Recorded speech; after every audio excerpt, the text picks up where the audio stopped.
and gentlemen, let's get ready to rumble!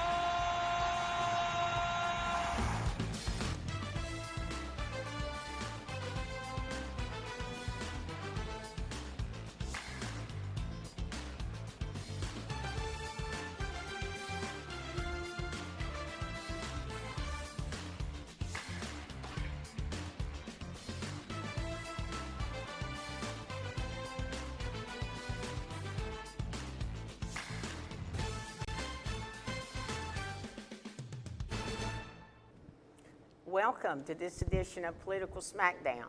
We appreciate your being with us, and we hope that you have a laugh and learn something today in the next 30 minutes. I'm Betsy Wells, your host, and we have with us our regular crew today. Mike Philbeck to my right, former Mayor Shelby.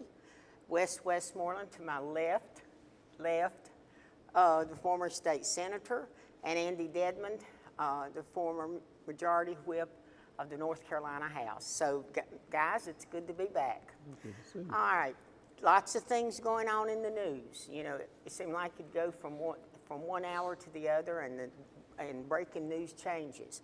But today, this week is a memorable week. It marks the 60th anniversary of the Voting Rights Act, which was signed into law on August the 7th, 1965, by President Lyndon B. Johnson. And there is a picture of his signing it there in the White House.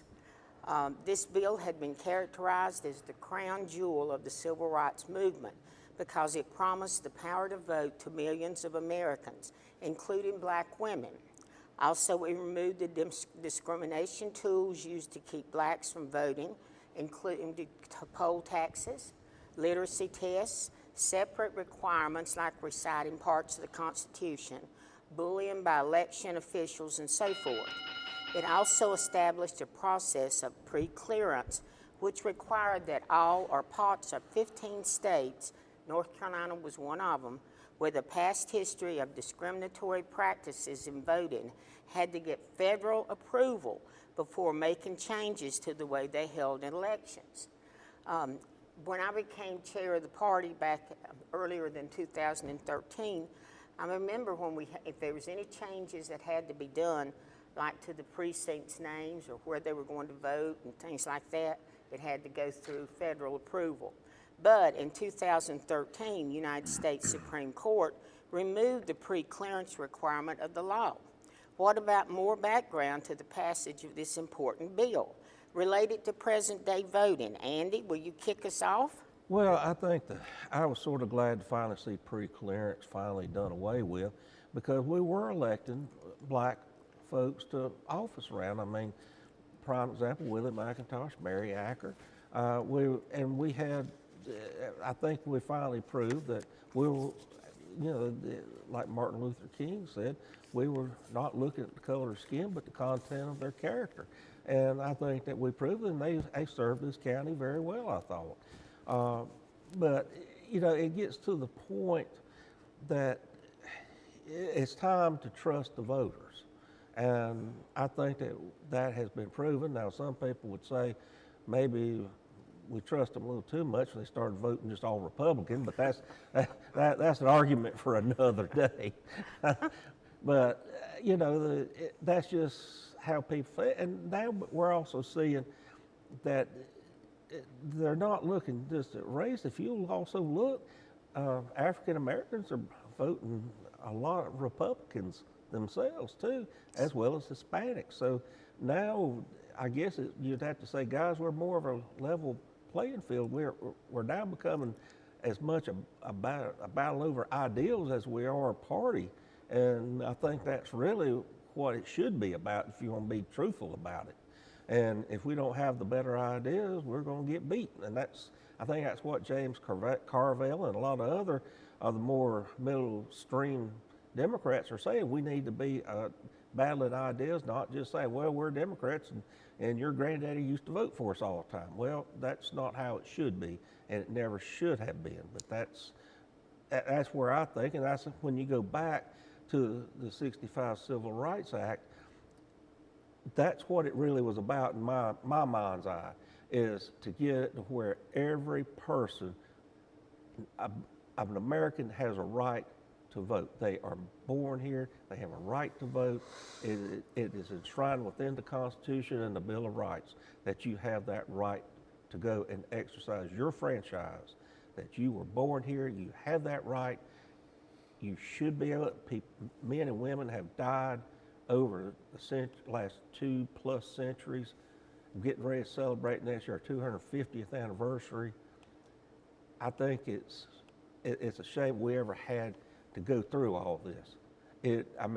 I thought that ideal had been decided a long time ago, but as human beings are, sometimes we have wonderful ideas, but we fall short of enabling our better ideals to come forth and to implement them as we should. That's what the Civil Rights Act and all the things that have followed behind have been about. And I hope that we have finally got to the point we're still striving forward, Betsy, to be worthy of these ideas that all these people have died for. So I hope that we will finally get to that point that we really have been worthy of that, but we're working at it. We are. Mike? Well, when it passed in 1965, it passed the House 333 to 85, so it was overwhelming in the House. At that time, we had 11 congressmen from North Carolina, 9 of whom were Democrat, 2 of whom were Republican. 2 Republicans were Charles Jonas from then Mecklenburg County and Jim Broyhill, who then represented the 9th District. He was from Lenoir, but we weren't in the 9th District. We were in 10 in Basil Whitener. But all 11 North Carolina, including all 9 Democrats, voted no on the Voting Rights Act. And we had 2 Democratic senators, the memorable Samuel J. Ervin from Morganton, who really led the charge for years not to pass the Civil Rights Act. And he voted no, as did a guy named Benjamin Jordan, who was our other senator. And so it's interesting to notice how far North Carolina has come since those days.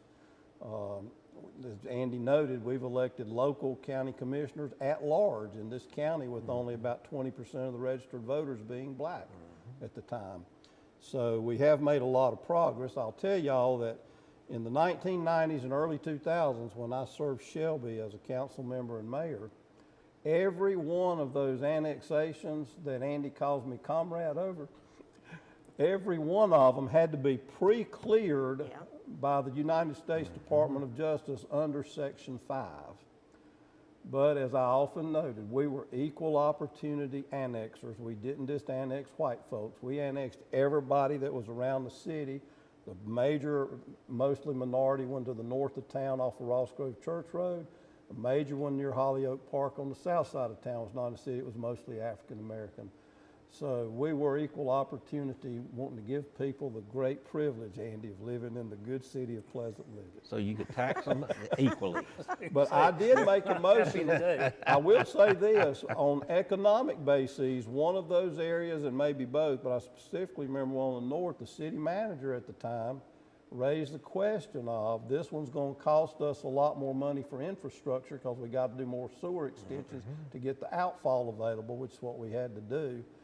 And I made the statement, we still got to do it, or otherwise it's going to look like we have a racial motive and jeopardize us under Section 5. And the lady who ran against me for mayor was African American. A year or 2 later, she said, I agree with Mike.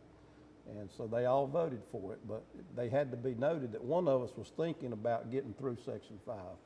But I am glad it went away. I think it was time. I'm not going to be critical of them passing it at the time. There was discrimination. By the way, Betsy, there were 40 of the 100 counties in North Carolina that were under Section 5, and Cleveland County was one of those. It was, yes. I remember And when that. I was in the House, a lot of the other counties where I talked to the members from there, they said, I can't believe y'all have to deal with all that. I said, it's a nightmare sometimes. It really is. I mean, it had to be approved. Even our city council ward changes at every census had to be approved by Section 5, even though they were elected at large. Yeah. Any voting change. So. And it went back to, I think, 1960. They looked at the black turnout in voting, when they were considering it. It had to and- do with how and many ours blacks was had voted very, of a very low. percentage. And if you didn't meet a threshold, you got in it. Right. All right, Wes, you're just steaming, biting at the bit. Well, no, I agree with what's been said. I think there was probably a basis for that or something similar at the time. And Andy, I agree, we need to ensure that all American citizens have the right and ability to vote. But it must be done in a secure way that ensures the confidence of the American people. And the problem with the Voting Rights Act is how it's become abused. Let's put up 2 maps from North Carolina showing previous redistricting. This was a Democrat redistrict. You see what's called the I-85 district and how jagged it is. Now let's switch to the current map, which is obviously not as Jagged. gerrymandered, if that's what you want to call it. But it's things like the constant redistricting, blocking voter ID laws, allowing mail-in ballots to be received after Election Day. These abuses have become a problem, and they're as big a problem as we had maybe even before the Voting Rights Act was done.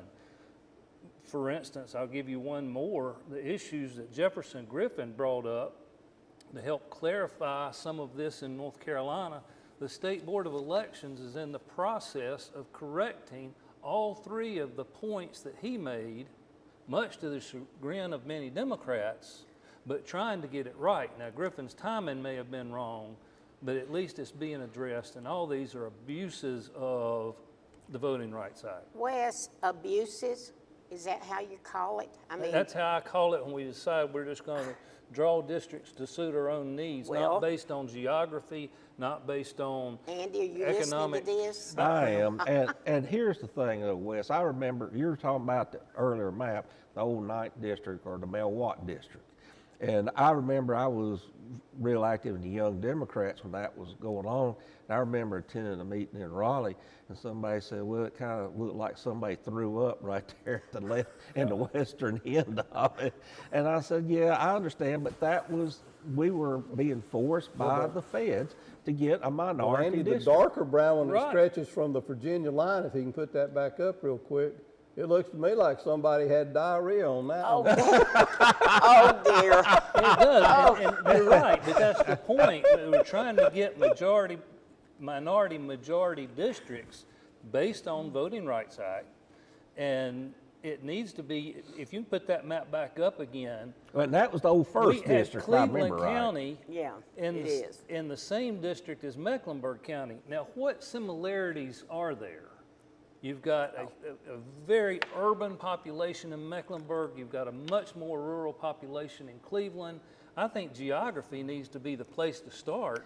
But the point is, Civil Rights Act, while it may have been necessary, important, and have done some good things in its day is way past, and it has certainly become abused, and I think by both parties at times, but primarily, Betsy, by the Republican Democrat Party. Party. One good thing came out of that 9th district when we were in it with part of Mecklenburg County is I got to meet Sue Myrick Well, when I was serving in office. And she did an excellent job keeping Cleveland County in the Involved. loop. That's when I became party chair, was during that time, and ran for going to national convention with Charlotte.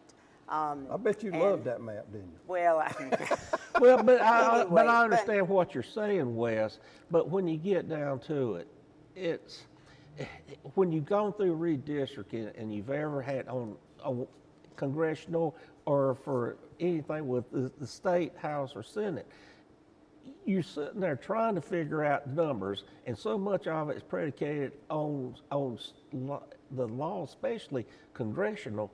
I mean, you've got so much stuff the Fed shoves down on you that you have absolutely no wiggle room, that you're stuck with, that you have to come, and you have so many people you have to shove in there.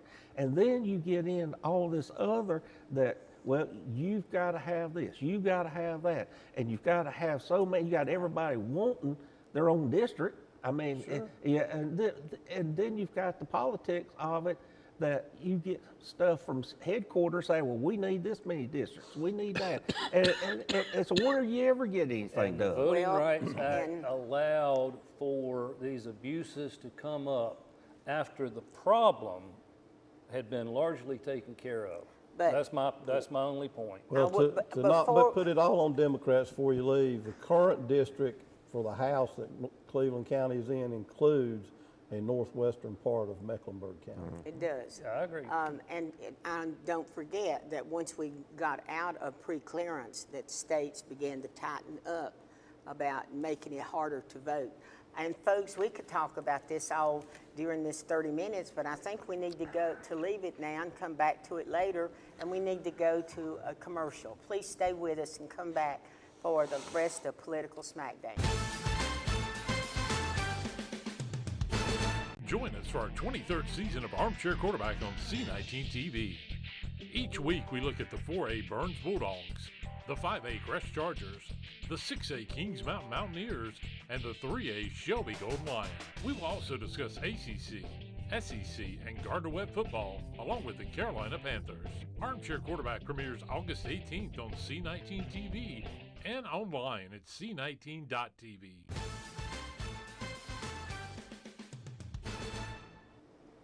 And welcome back to this edition of Political Smackdown. And we'll leave concerning the Voter Rights Act and talk more about voting rights later. But now we're going to talk about tariffs. President Trump began levying higher import taxes on dozens of countries this week, just as the economic fallout of his must-laud tariff threats has begun to create visible damage for the United States economy. And you can look there at the cartoon. I'm glad this is only a tariff, because if it was a tax, it would really hurt. Anyway, these import taxes are a level not seen in the United States in almost 100 years, with Americans expected to pay an average of 18.3% more for imported goods. This is the highest rate since 1834. According to the Budget Lab at Yale University. What does this bode for the future in our county, our state, and our nation? Who will be impacted the most? Wes, get started. Well, to answer that question directly, we'll see, because the tariff rates that are thrown out change almost daily. So we don't know yet what the impact's going to be. But I've made my position very clear on tariffs. I've done it on this show. I've done it publicly. I believe in free trade. I'm also against high taxes, and tariffs are a tax. Yes, they are. That's not a cartoon. That's the real thing. You know, prior to the income tax, tariffs supported the federal government, and at times tariffs may be an important negotiating tool. However, the president cannot set taxes, thus cannot set tariffs. Only Congress. And I think this will eventually be struck down by the courts. In fact, earlier this year, the U.S. Court of International Trade ruled that Trump misused the Emergency Economic Powers Act, which he's basing all this on, which that act, by the way, doesn't even mention tariffs. I think in the short term, especially the way these have been rolled out, and arbitrarily changed and adjusted, create uncertainty. That's not good. Andy, we've talked about the fluctuation in the stock market. Yeah. Market's going to come back. It always does. In the mid-run, it's going to create some economic stress. I see it in my business. Other businesses are seeing it. In the long run, if it stands, it's going to do significant damage to our economy. Article out today, Ford, the largest car manufacturer in the United States, has already incurred over $1 billion of tariff cost, because even though their cars are manufactured here, the parts, the steel, the aluminum, have these significant tariffs already in place. Ford and others may try to absorb this for a while, but the cost will be passed on to the consumer. It is a tax. This is wrong. I think it's going to be struck down before the end of the year. Okay. All right, Mike, what about you? Well, let me have my cartoon first, just so I can have a little fun. Did y'all know that before the income tax in 1913 was established, tariffs and excise taxes were primarily what supported federal government. I agree that in an ideal world there shouldn't be any tariffs anywhere. We should have free trade.